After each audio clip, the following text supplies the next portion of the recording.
You didn't find this video by accident. You've been searching, haven't you? Not just for techniques or tactics, but for something deeper, an understanding of why you feel invisible, why your efforts seem to evaporate into indifference, why other men seem to possess something you can't name. You're tired of the performance, the pretending, the hollow advice that treats human connection like a transaction. There's a reason you're here, at this exact moment. Your psyche is calling you toward a truth that most men will never confront. A truth about desire that has nothing to do with what you say or how you look. This video is not about manipulation. It's about becoming, and if you're ready to face what you've been avoiding, then this message is for you. Carl Jung once wrote, "The meeting of two personalities is like the contact of two chemical substances. If there is any reaction, both are transformed." He understood something that our modern world has forgotten. Desire is not created, it is alchemized. It emerges not from strategic behavior, but from the presence of a man who has confronted his own darkness, a man who has integrated his shadow. Nietzsche called it becoming who you are. The Greeks called it evaporate, the full realization of your potential. Every ancient tradition points to the same truth. You cannot attract depth until you have descended into your own depths. A woman does not desire a man who performs attraction. She desires a man who embodies wholeness. And wholeness only comes through the painful work of self-confrontation. Most men fail not because they lack technique, but because they lack selfhood. They are fragments, personas, masks worn to hide the void within, and women sense this void immediately, not consciously, but instinctively.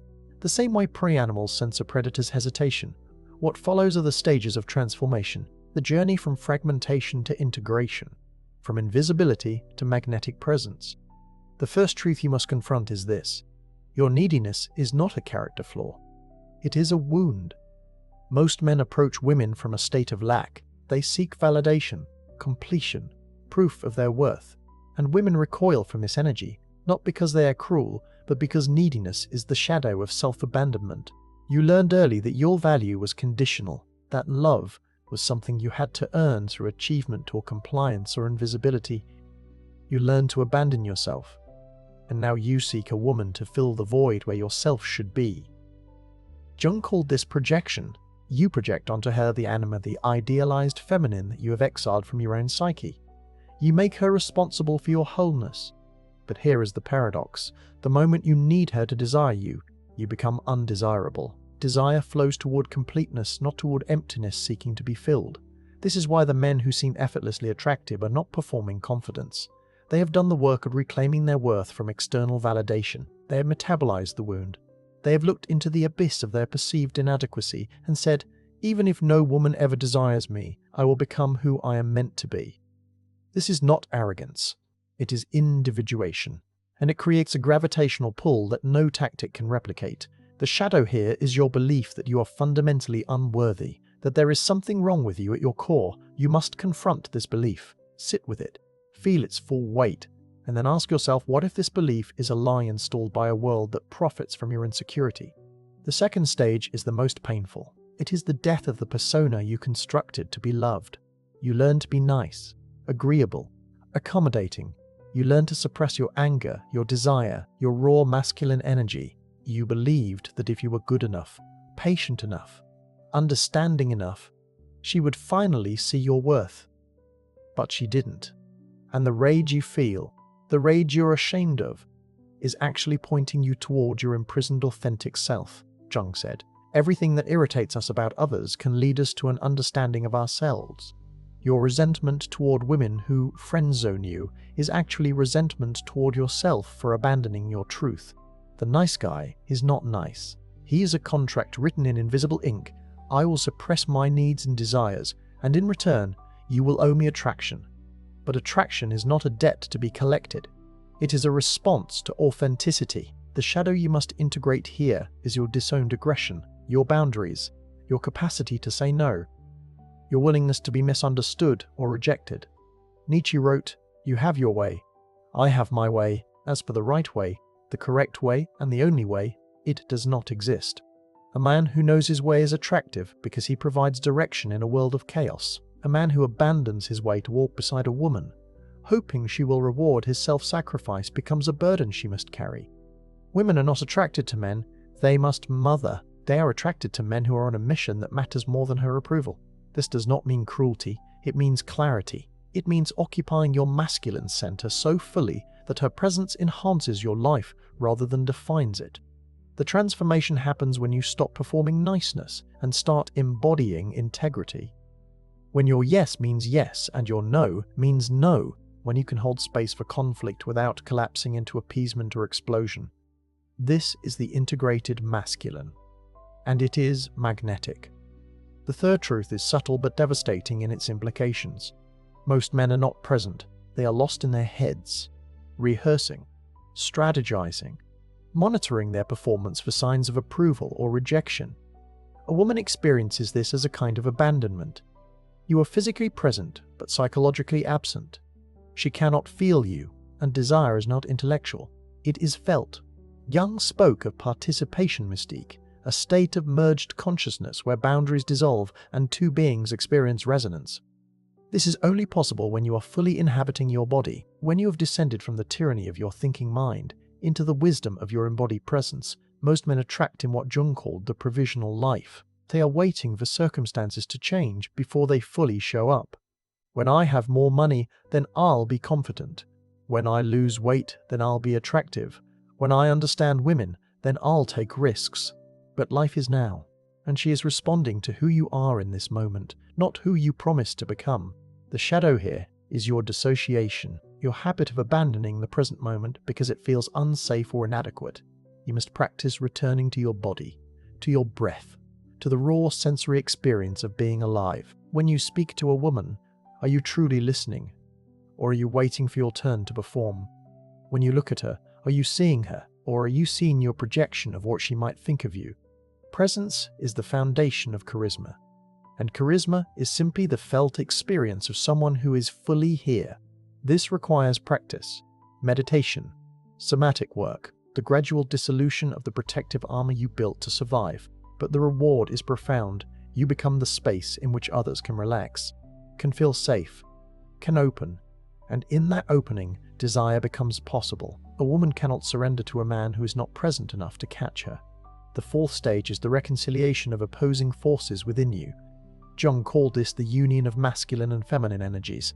Logos the principle of order, direction, penetration.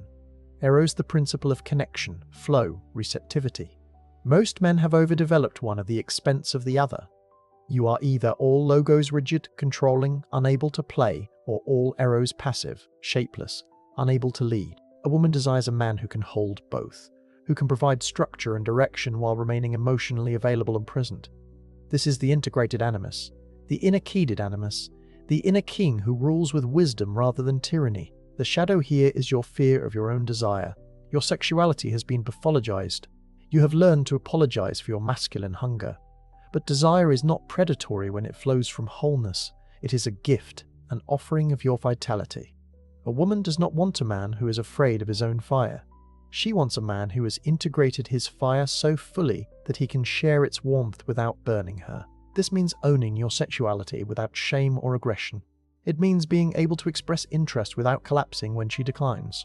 It means understanding that your desire for her is not a burden she must carry. It is an invitation she is free to accept or refuse. The masculine provides the container. The feminine provides the container. The feminine provides the content. But if your container is rigid with control or collapsed with neediness, there is no space for the dance of attraction to unfold.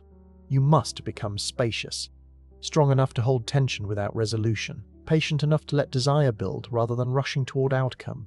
The ancient Taoists understood this. They spoke of effortless action, not passivity, but action that flows from alignment with the natural order. In attraction, this means creating opportunities for connection and then allowing her agency, not manipulating, not forcing, trusting that if there is resonance, it will emerge, and if there is not, you will survive the disappointment because your worth is not contingent on her approval.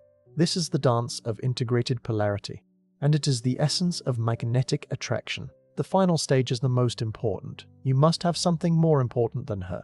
Not to play games, not to create artificial scarcity. But because a man without purpose is a man without center, and a man without center is invisible, Jung said, the privilege of a lifetime is to become who you truly are. What is your work in this world? What are you building? What pain are you transmuting into beauty or service or truth? If your answer is "I don't know," then your first mission is to discover your mission. A woman of depth does not want to be your mission. She wants to be chosen by a man who already has one, because she knows that a man who makes her his purpose will eventually resent her for the weight of his unlived life. The shadow here is your purposelessness, the comfortable despair of distraction, the video games and pornography and endless scrolling that protect you from the terror of becoming. You must face this terror. You must choose a direction even if you cannot see the destination. And you must walk that path with such commitment that you would continue even if no woman ever joined you. This is not martyrdom. It is self-authorship, and there is nothing more attractive than a man who is authoring his own story. When you are on your path, you emit a frequency, a coherence, a sense of direction in a world of drift, and certain women will feel that frequency and move toward it. Not because you executed the perfect technique, but because you became someone worth moving toward. This is the paradox. The less you need her, the more she desires you, not as a game, but as a natural consequence of your wholeness. So here is what you must understand. You do not learn to make a woman desire you.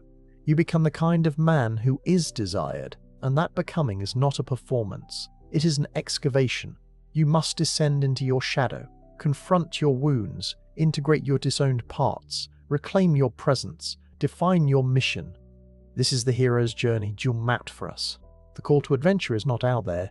It is in here, in the unmapped territory of your own psyche. Most men refuse the call. They stay in the comfort of complaint and fantasy. They blame women. They blame society. They blame their genetics or their childhood. But you are here because some part of you knows the truth. The only way out is through. Through the shame.